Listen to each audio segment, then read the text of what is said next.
And for more on the Mining Indaba conference currently underway in Cape Town, we're now joined by our SABC News reporter, Katlego Legodi. And Katlego joins us via our Zoom link. Katlego, thank you so much for joining us this evening. Of course, we do know that it has been indeed a very busy day for you. Maybe perhaps just give us in a nutshell what took place on the first day of the Mining Indaba. Well, a very good evening to you, Mbali, and to our viewers at home. Indeed, it was a very busy day, day one of the Investing in African Mining Indaba that is underway at the Cape Town International Convention Center. So a very busy day in terms of the heads of states that we see basically just converging and gathering here in Cape Town for this Indaba. We have 3 of those heads of states that touched down today. So there were a little bit of delays in the morning in terms of the security check, but also minding or taking into cognizance the fact that we have about 10,000 plus of those delegates that have gathered here in Cape Town that will be here for the coming 4 days for this all-important event. This year, Mbali marking 30 years of this particular event, year in, year out.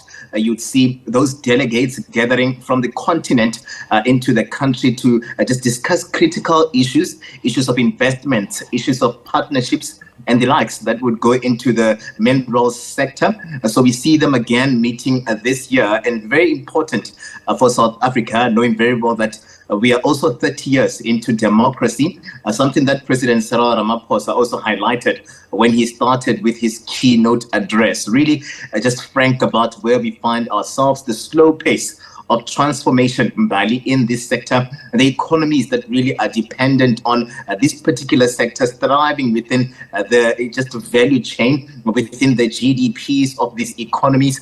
So we're seeing basically President Cyril Ramaphosa talking about the domestic issues that we have here on the ground at home, one of them being the issue of illegal mining.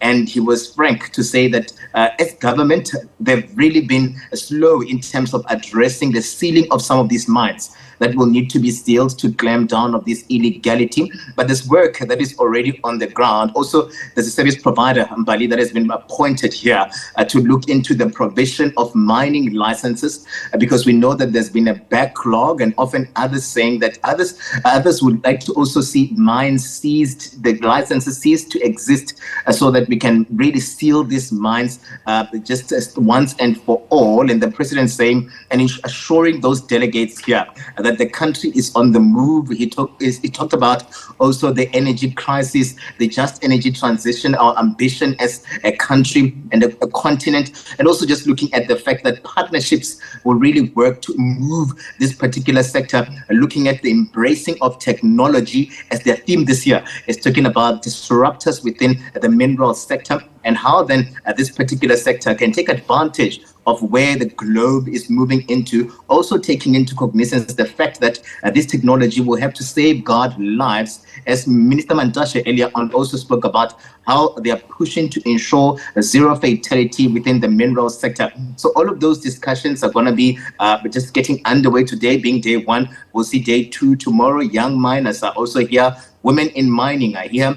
Budding miners, as well as big corporates that will be sharing investments, opportunities, and exchanging numbers in terms of how then they would want to move each other and leave no one behind. But also the president saying that if really we'll see the issuing of licenses, there should be compliance with the community members that are on the ground. As often you would see communities taken to the streets to more or less block some development within their area because they were not consulted. So President Ramaphosa saying that should be a thing of the past as we move forward to try to transform this all-critical sector. Bali? I mean, you've said so much already, but I must say that when you look at the Mining Indaba and what took place, one of the things that you have focused on is, of course, the sealing of derelict and abandoned mines. And that has been a thorn, really, for the South African government and, of course, dealing with this crisis. Have they said how, especially the president coming out, talking about it, that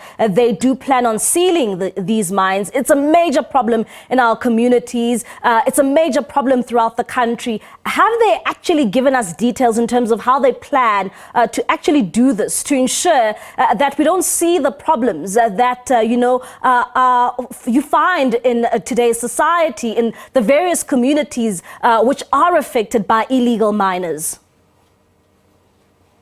Well, the president today in Bali not really going into detail around how they're going to more or less carry out this process, but he gave us numbers. That was interesting because those numbers, some of them were a win in terms of him saying already the work has been on the ground. I think he said since 2021, there've been work just by the Department of Mineral Resources and Energy to try seal some of these, mines, these abundant shafts. And he was saying that maybe in the coming 3 years, we'll see about 381 of those mines that have been identified sealed. As to how they're planning to do that, because also he was frank to say that they are faced with just a challenge, a mammoth of a challenge in terms of the criminal activities that have found themselves within these facilities over time. And remember that there was an incident even in Gauteng where we saw the minister deploying, more or less deploying the police, just a multi-stakeholder approach to what has been happening in the mines, those abandoned mines. So he's saying that, they're not sleeping on the job as government where this is concerned. There are plans underway that would ensure that as the appointed service provider works at ensuring that they're the issuing of licenses, and then they have a clearer picture of which mine is existing within this space, which one is active, and which one will then need to be sealed in this particular regard. And how has this been welcomed by the mining sector? I mean, this is also being done now to bring on board more investments in this country, which is something that this country's economy needs.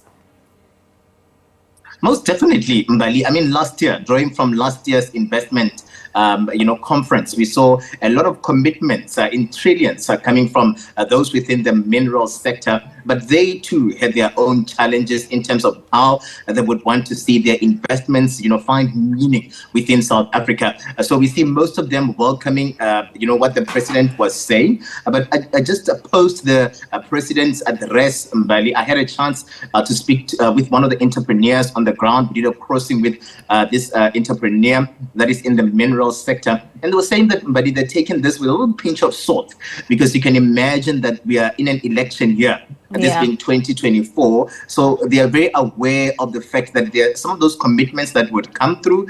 And he was saying that they are hoping to capitalize on where South Africa finds itself now, as we now seeing a little bit of movement in some of the government activities, and they are hopeful that as we see this particular event leading up to the State of the Nation address, some of the things that are discussed there, the commitments coming from Minister Gwede Mantashe's portfolio, would see them feature within the State of the Nation address in terms of how this sector is going to be protected, to be transformed, and ensure that there are no losses of lives. Instead, there are people hired. As you know, South Africa is facing a high unemployment as we speak right now.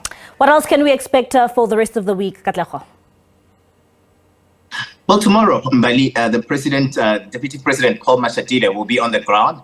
He's also going to be launching the young miners in Indaba. There's a fund as well that they've set aside to support miners in this particular regard. We also are expecting women in mining to play a central role tomorrow or going into Wednesday. We know very well that there are side events from tomorrow from some of the big companies that have invited role players to come through and form part of these particular processes. So we'll see those happening, but also this launch of the fund. It's actually one of the milestones that the president even hinted on, to say that we'll see more and hear more about this fund in the coming day, which is tomorrow. And this is when we'll also then see those exhibitions, people showcasing, and the networking continuing in terms of how these businesses can support each other. The key message from the president was that no one should be left behind, and that this event should not be exclusive to big corporates, but also small mining companies. Junior miners need to also come into this space and get the best out of what has been spoken about there. So we're expecting to